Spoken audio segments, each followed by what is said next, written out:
9. Need to make some comments about last week.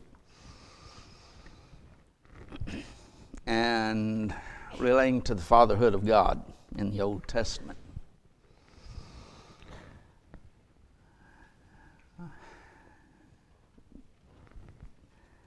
After the class, Jason mentioned a few verses where father is used in relationship to God.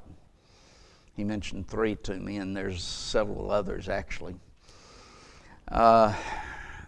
So about that, I was wrong, as there are many references to God and using father in relationship to God. Now then, to go a little bit further in that, though, none of them seem to present the term father as being the first person of the Godhead. Now, I do need to look further into that, but the ones that I found, none of them are presenting the term father in relationship to him being the first person of the Godhead as opposed to the second or the third, which would be Christ or the Holy Spirit.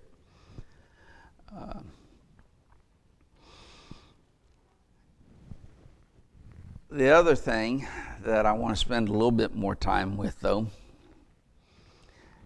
is that there does not seem to be any real personal relationship as a father-son that we would see in relationship to the New Testament presented in the Old Testament.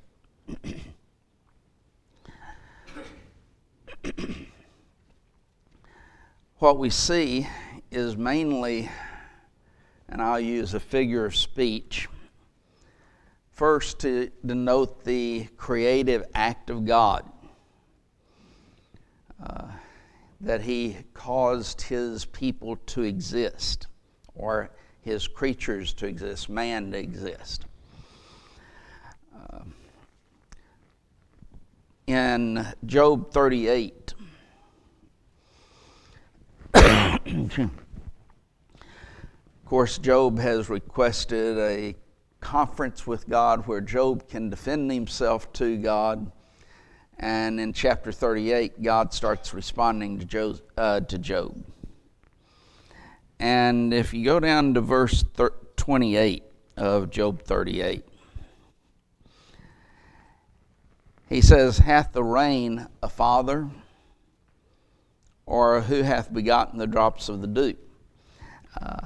In which he is setting forth God's relationship to the earth, which would include man, and referring to him as a father. But again, that is his creative act in causing it to exist. A reference in the New Testament that would be along this line, as you know, Matthew and Luke both present the genealogy of our Lord. Matthew from a legal standpoint, giving him or proving that he is one who is of the seed of David and thus can have a legitimate rule.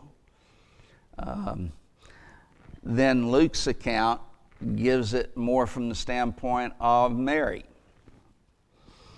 And it goes back and keeps going back and keeps going back. And the last statement is in verse 38 of Luke 3, which was the son of Enos, which was the son of Seth, which was the son of Adam, which was the son of God. That's the sense in which a lot of times the idea of father is used in relationship to man in the Old Testament. Father from the standpoint of he's the one who caused it to exist. He's the creator. And as creator, he is father from that standpoint. It's not denoting, again, that aspect of a the first person of the Godhead as opposed to the second and third persons of the Godhead. We also see that as a nation, Israel, and we might add, or its head, Abraham, viewed as a collective, with God claiming a father's right of property. For example, if you look at Exodus, the 4th chapter, and you will recall this is God has appeared to Moses and tells Moses, go tell Pharaoh to let my people go. And in verse 22 and 23 of Exodus 4, it says, and thou shalt say unto Pharaoh, thus saith the Lord, Israel is my son, even my firstborn. And say unto thee, let my son go, that he may serve me. And if thou refuse to let him go, behold, I will slay thy son, even thy firstborn. God is speaking of himself as, here's my children, my son. Israel is my son, my firstborn. And thus he is, by extension, a father in relationship to the nation of Israel. A couple of other passages along that line. Jeremiah 31 and verse 9. They shall come with weeping, and with supplication will I lead them. I will cause them to walk by the river of waters in a straight way, wherein they shall not stumble. For I am a father to Israel, and Ephraim is my firstborn. So here you see the same thing, except in relationship to Pharaoh. Israel is my son, he's my firstborn. You're seeing the same thing in relationship here. He's using the term father. I am a father to Israel. Isaiah 63 and verse 16. It says, doubtless thou art our father, talking about God. Though Abraham be ignorant,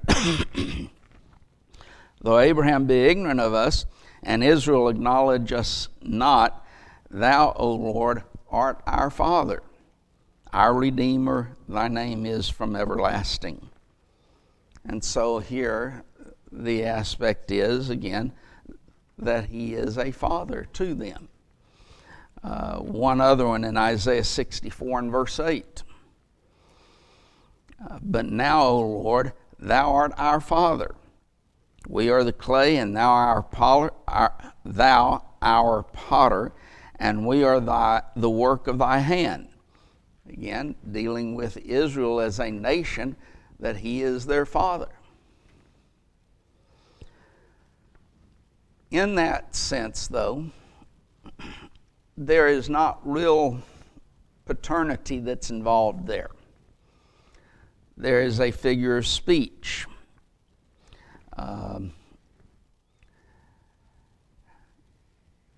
We recognize, at least we used to, I won't say about now so much, but in the United States, we recognized that George Washington is the father of our nation, right?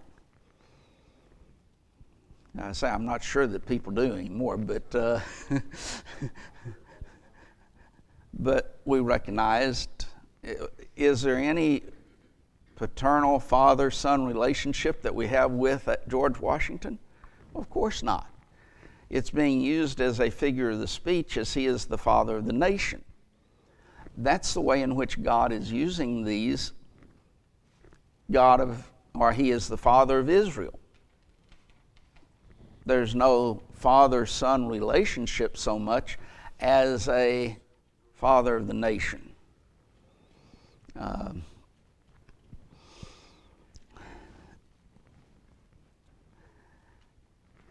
let me mention another passage, Jeremiah 3 and verse 4. There it talks about, wilt thou not from this time cry unto me, my Father, thou art the guide of my youth. Someone might say, well, see, that's Father in relationship to an individual maybe. Yet in context, it's not even talking about a father-son situation or a parent-child relationship. If you go back to verse 1, they say, if a man put away his wife, and she go from him and become another man's, shall he return unto her? It's talking about a husband-wife relationship. And the wife is basically saying, you guide me, you direct me in relationship to a husband. Not a very popular thought in our society, is it? But that's what is being expressed, not even a parent-child relationship, but more of a husband-wife relationship.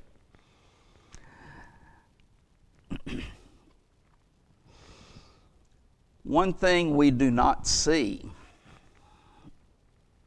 in the devotional sayings of the Old Testament, where an individual in a devotion to God or speaking to God,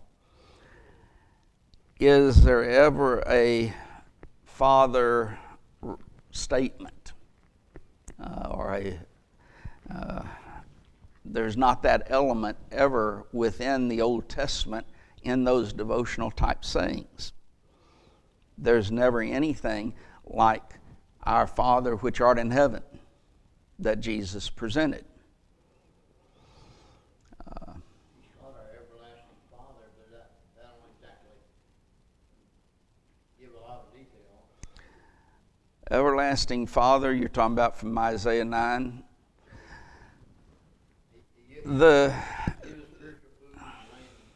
Well, Dale, that has reference to Christ, though. The second person of the Godhead, not the first person of the Godhead to begin with. Number two, it might not even, everlasting Father might not be a good translation of it. Many believe that it should be translated Father of eternity,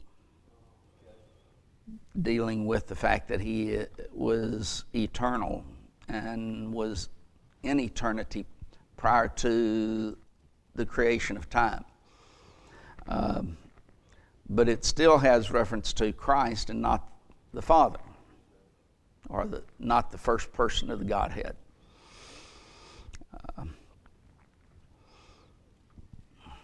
And that was the one that I thought of last week as we were discussing this. But there are, as I say, there are other occasions. There's just never any aspect of that father-son, parent-child relationship.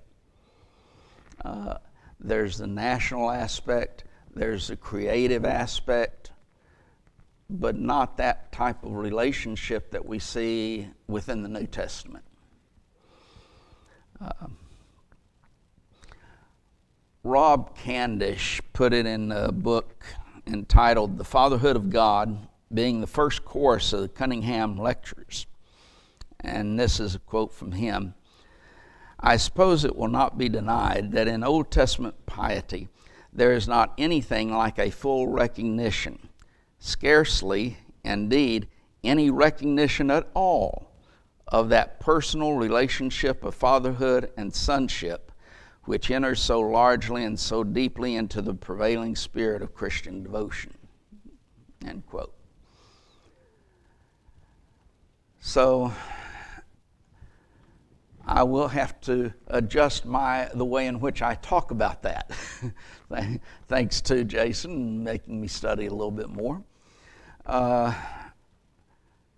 it is an interesting study, and it also presents that aspect to us that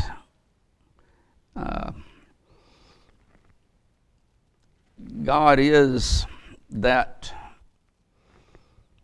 one in the New Testament that is presented as a father who loves and who cares for us. I think of 1 Peter 1:17, I believe is the passage.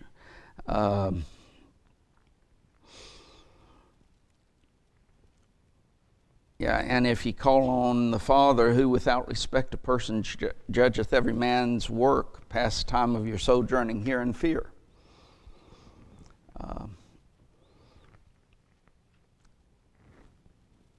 I wish it could have been translated a little bit different, because the word "thee" in front of Father is not there in the original.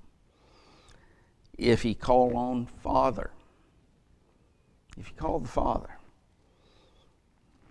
and it deals with his nature as a father. And talking about judging here, he's going to judge as a father. Prodigal son is a great illustration of a loving father who waits and cares for his child, waits for him to come back, and then goes out and seeks the elder son who refused to come in. And it's been stated many times through the years that the prodigal son might be better described as the loving father. But there's that father relationship. You just don't see that in the Old Testament. Dale? Remember how angry God was, and he reflected that through Elijah. He went to, after learning that Jezebel had cured Count Ahab's desire for a vineyard by murdering Naboth, and God was defensive toward Naboth, like a father would be toward persecution of his children unjustly. I don't know if that is a good illustration of God's love, but to me it is. That he cares for people that he cares for, he stands behind. The aspect of God's love for Israel as a whole, and by extension individuals, is certainly a valid aspect of the Old Testament and New Testament. But even there, you don't have that father aspect, a parent-child aspect. Here's one of his children, as far as one who is a part of his nation, who's been so abused, mistreated, murdered, and so he cares about each one of those of his nation.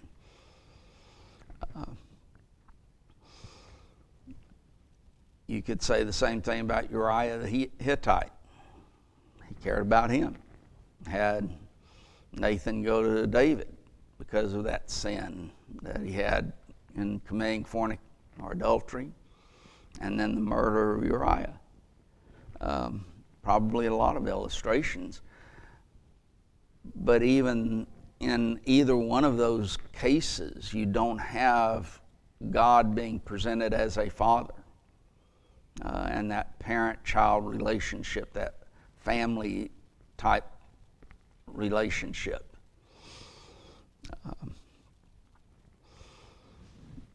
And again, I go back to that in those devotional statements of the Old Testament, you never see our Father or God being presented as a father.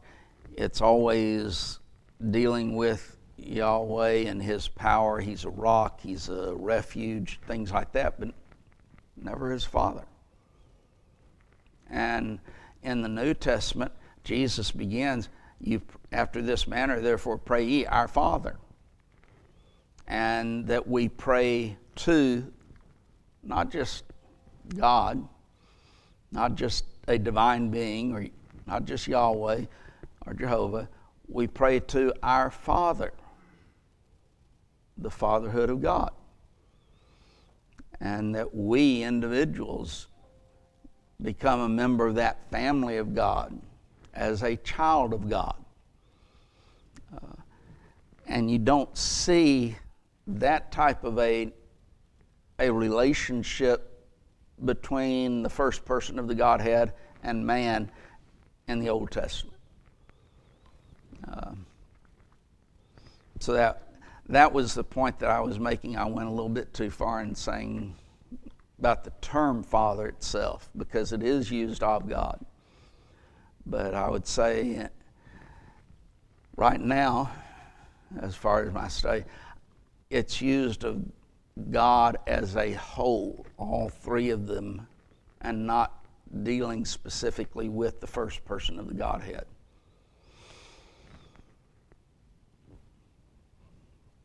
So questions, comments, disagreements. The main way that God generally reminds me of a father, and he gives good gifts. James 1:17, and he gives us sunshine and rain and all kind of other things, too numerous to mention, and maturing plants and stuff to help us. We get sick, we use that to illustrate spiritual curing later on in many cases. And that reminds me of our Father, that he's for welfare of his children. Well, that's the term Father is used in the Old Testament in relationship to the creation and to specifically his creatures, man. So yes, it's used that way in the Old Testament as well as, yes, the New Testament. But there's a special relationship of a father-son or parent-child relationship in the New Testament that you don't have in the Old Testament. Okay, going back to Isaiah chapter 29 now.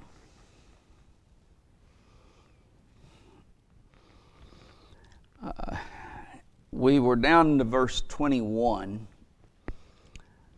but in this section there's, starting in verse 17 and going through verse 24, I titled it, "The Righteous Would Be Blessed." This section is messianic in nature, and he presents that which was barren and not fruitful would become a fruitful field. Verse 17, the deaf will hear the words of the book. In verse 18, causing the poor among men to rejoice in God, the Holy One of Israel. And then we looked at verse 20, that it seems to be three separate enemies that are presented to us, and they are defeated. So here's the enemies of God coming against those who are God's children, and they are always defeated. Now, isn't that a great thought? That doesn't matter. Let's face it, and it looks as if so many times as we look at the world and the things that are going on in the world, that evil is winning the battle. But in reality, we are.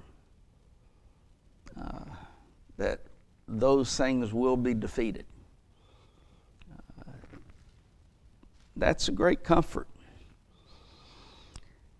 And that gets us down to verse 21, that make a man an offender for a word, and lay a snare for him that reproveth in the gate, and turn aside the just for a thing of naught.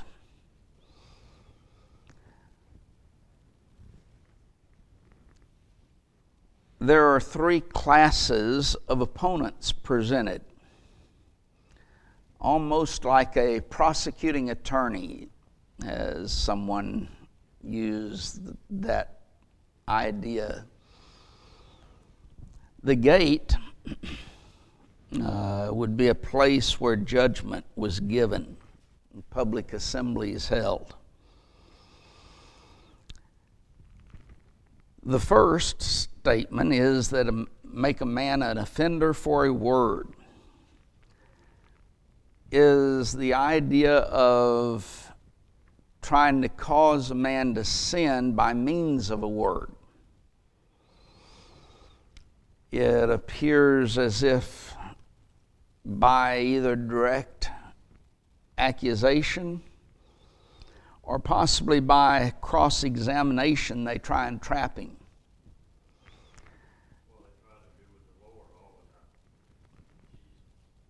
That's what I was about to say, so thank you.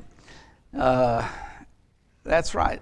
They tried to trap our Lord by presenting various scenarios that they might entrap him in his speech and take him to Rome as an insurrectionist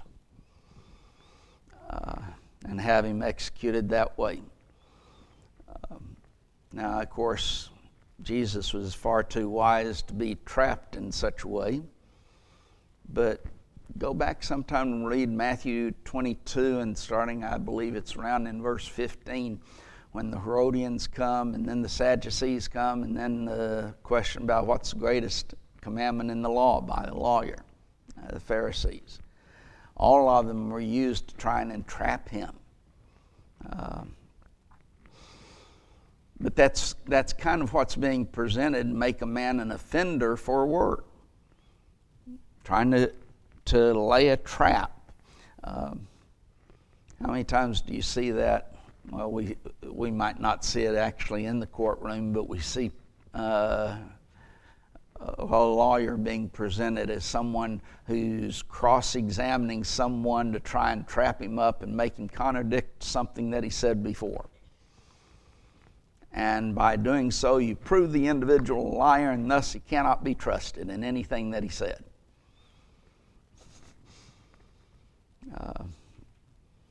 I've watched a few trials, and it almost becomes infuriating to watch that take place, because it might not have anything to do with what the trial is about.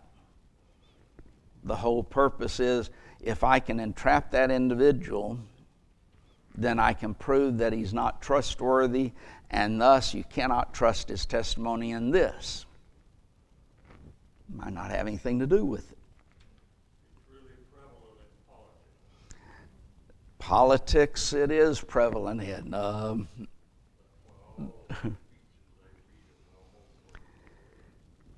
Yeah, they have their teleprompter and read it off the teleprompter, because they have to be careful what they say.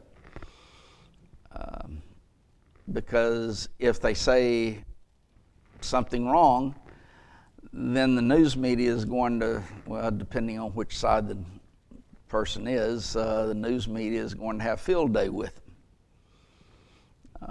Because they're going to continue to point out, say here, and show, try and ridicule the person because they made a misstatement. Well, that's kind of making a man an offender for a word. That's the idea that's being presented. Oh, we do.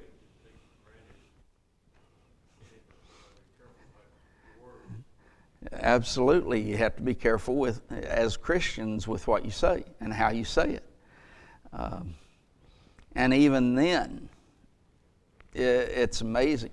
I am amazed sometimes at what I've taught.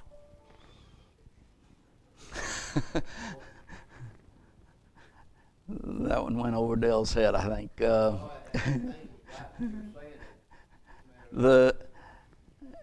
The point is, it is so convoluted from what I actually said or taught that it makes, there's no parallel even, not even close to what I said or what I believe or what I teach. That's what I mean. It's amazing what I teach sometimes.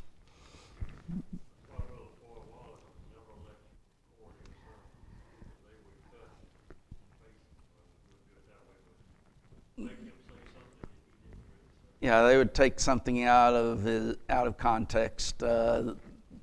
Supposedly that did happen, that they spliced the tape so that he said something on the tape that he did not say at all.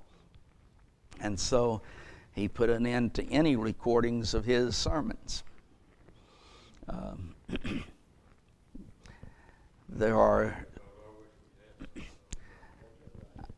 I do have a few of his, but there's not many of them that you can find because of that very thing. But we do have to be careful.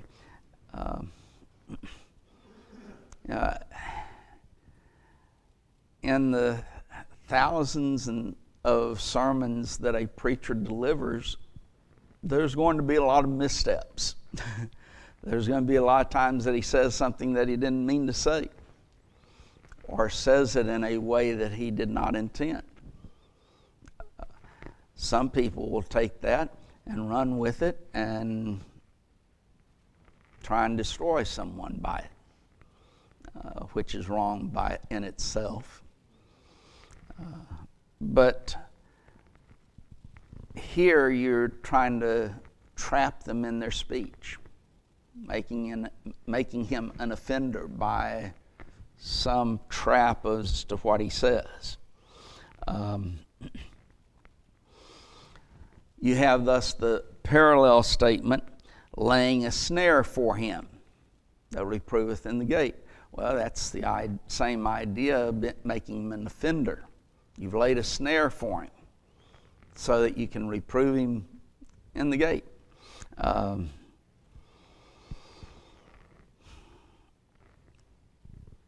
There are, it seems to be at least, that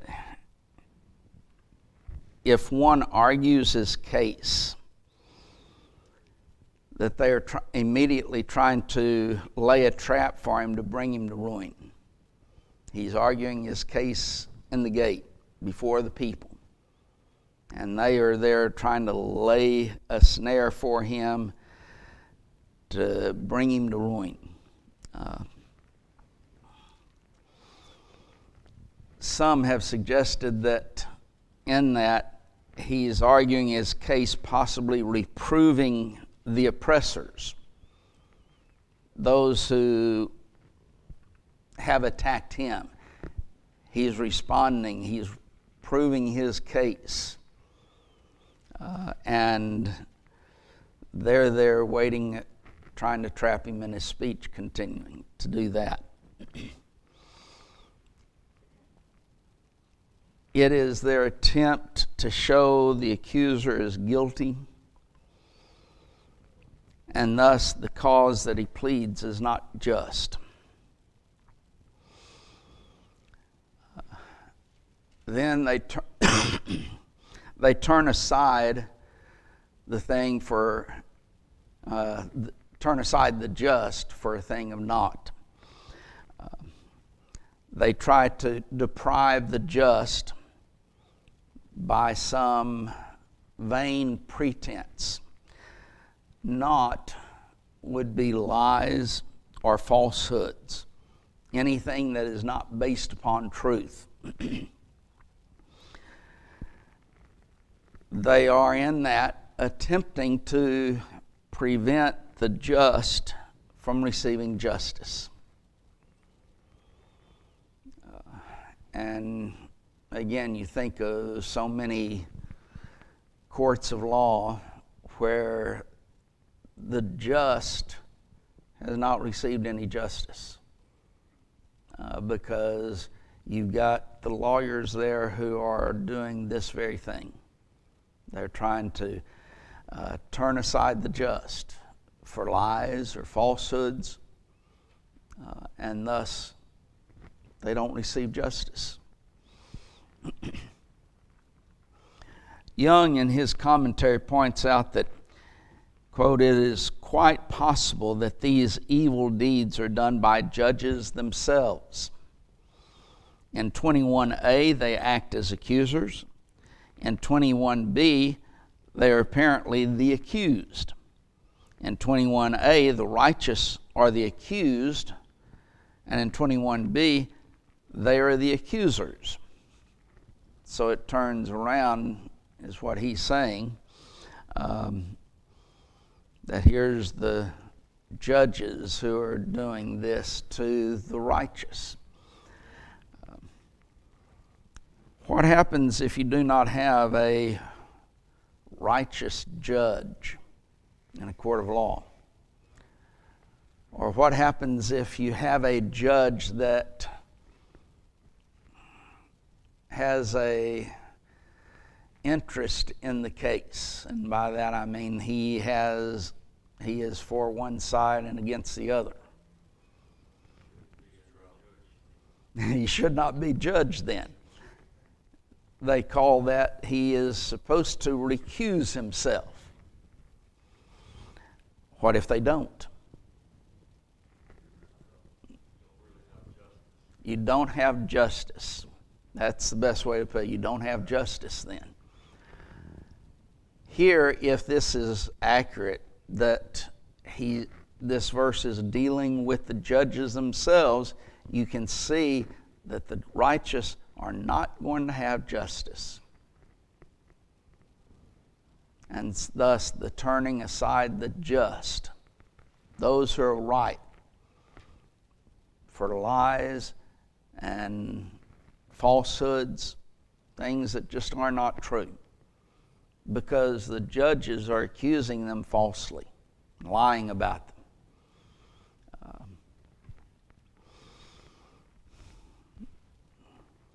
From a personal standpoint, I've gotten to the age now I probably will never be on a jury again. I didn't want to be the one time that I was, because invariably what I think about is, what is the judge not allowing? And what do they know that the judge refuses to allow presented?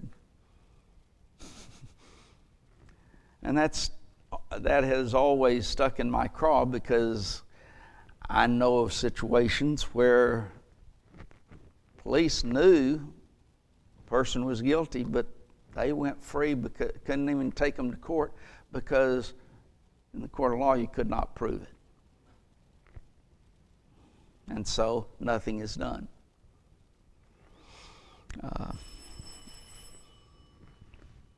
So it is a situation that if the judge is not righteous, then no righteousness, no justice is going to be accomplished.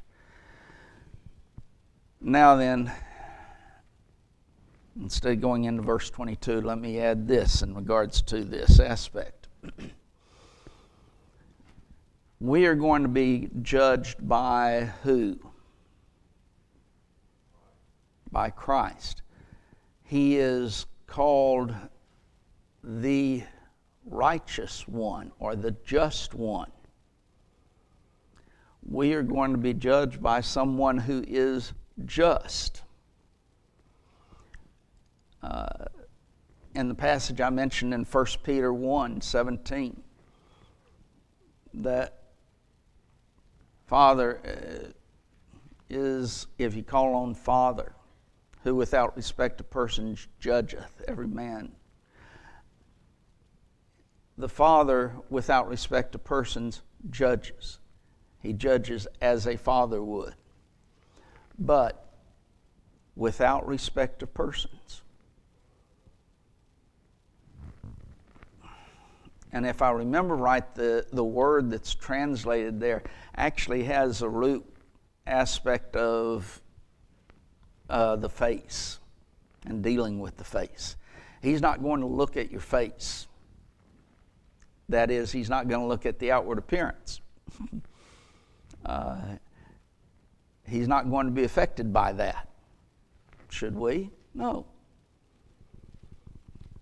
He's going to be affected by whether we are obedient to His word or not obedient. But whether we look good like me, or, you're ugly like, well, I won't say anyone.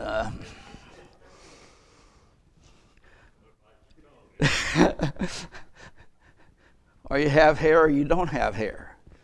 Or any one of 1,000 other things that you could mention. Now, God's not going to be judging upon those things. He judges every man according to their works, without respect of persons. And that's a comforting thing to know. That there's a lot of preachers that upset me about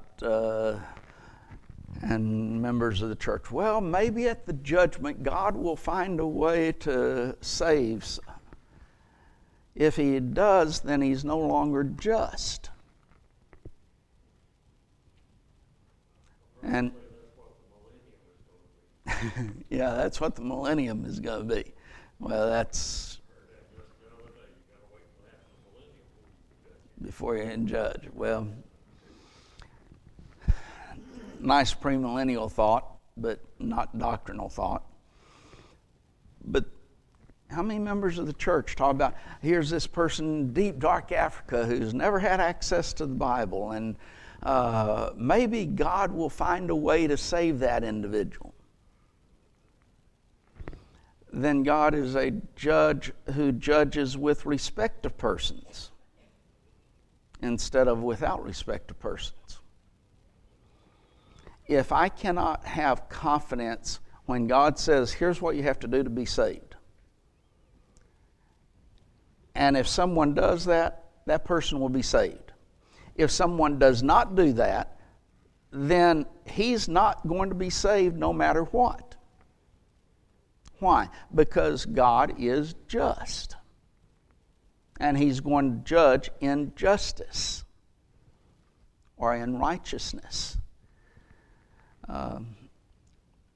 There's no way for God to alter his word at the judgment to try and find some way to get someone saved. Just not going to happen. Man does it a lot of times, but God doesn't. And we can have confidence. If I can't have confidence in what God says about maybe he'll find some way to get someone saved, maybe he'll find some way not to save someone then. If you have one, why don't you have the other? Of course, the whole thing is false because God is going to be faithful to his word. What he said, that's the way in which we will be judged, whether or not we have been obedient to it. Lord willing, next week we will start in verse 22 then.